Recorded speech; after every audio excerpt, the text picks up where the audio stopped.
David Cronenberg said that all fears in life point towards one fear. You can probably guess what that fear is. It's the fear of death. Now, as a filmmaker, especially if you're a director, you have to basically be fearless, which is to say, not without fear, but somebody who is comfortable confronting their fears.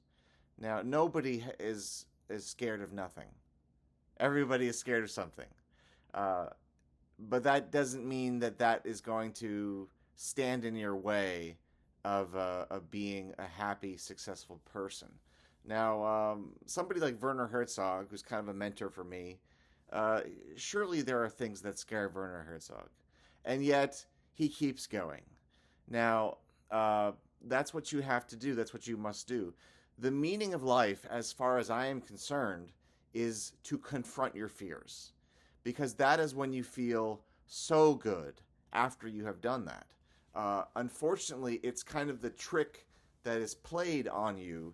You don't get the confidence to confront your fear until after you have actually done it. Now,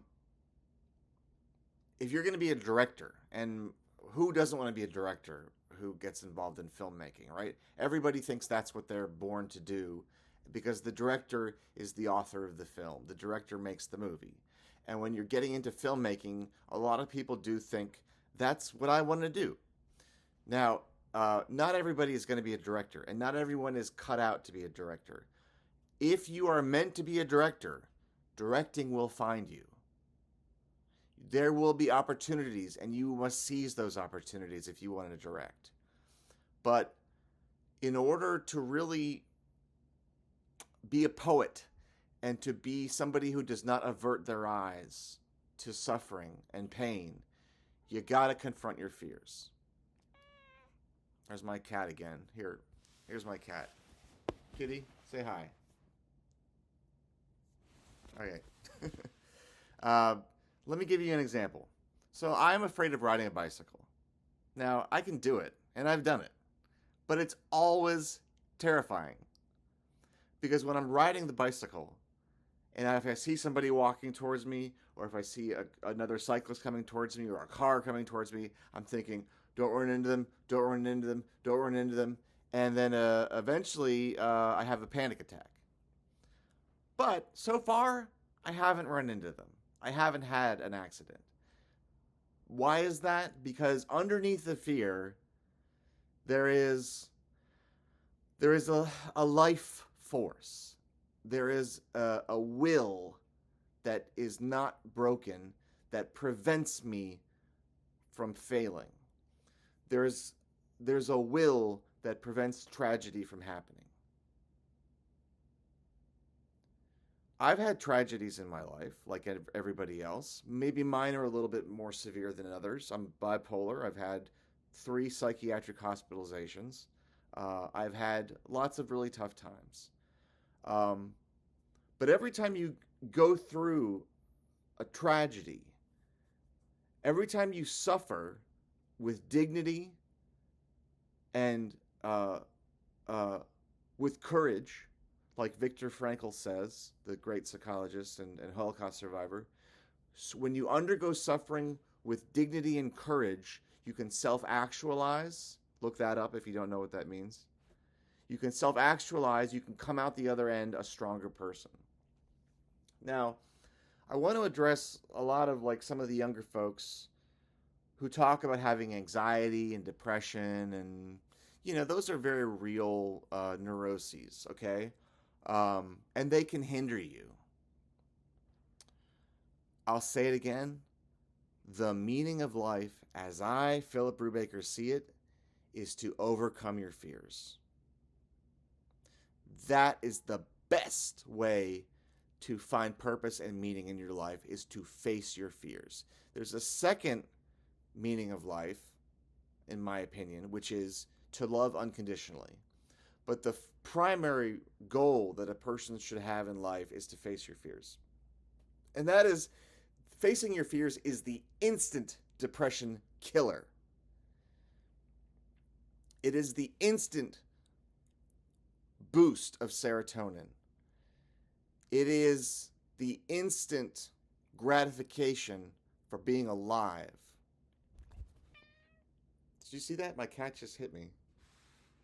Why did you do that? Fucking weird. Anyway.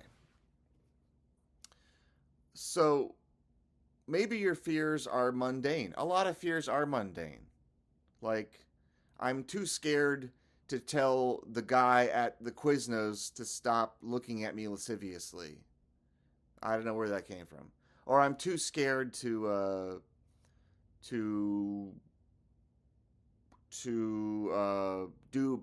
be a public speaker. Or I'm too scared to put my head underwater at the swimming pool. So if you really want to be taken seriously as a filmmaker, if you want to be able to talk to an actor and tell an actor to do something and motivate them to do something on camera, you're going to have some life experience under your belt. And nobody fresh out of high school or even fresh out of college is going to have anything to say as a filmmaker without suffering first. Now, to qualify that statement, okay, David Lynch, recently departed David Lynch, he says you don't have to suffer to make art. Well, this is what I interpret that to mean. The actual making of the art, when you're painting the picture, when you're shooting the film, when you're writing the novel or the screenplay, that should feel good. That should be pleasurable. That should not be suffering. The making of the art should not be suffering. But the living of the life must address suffering. You must address suffering in life.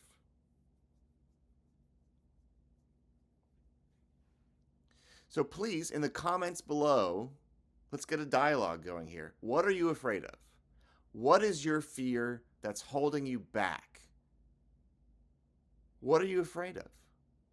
Because if you're going to make films, you have to be comfortable being scared, but doing it anyway. You have to be comfortable being scared and yet still acting. And then you get the confidence afterwards. And then hopefully you can take that piece of confidence and apply it to the next time you have to face a fear. All right. Thanks for watching, everybody. Again, down below, please say what you're afraid of. Let's get a dialogue going so you can overcome that fear.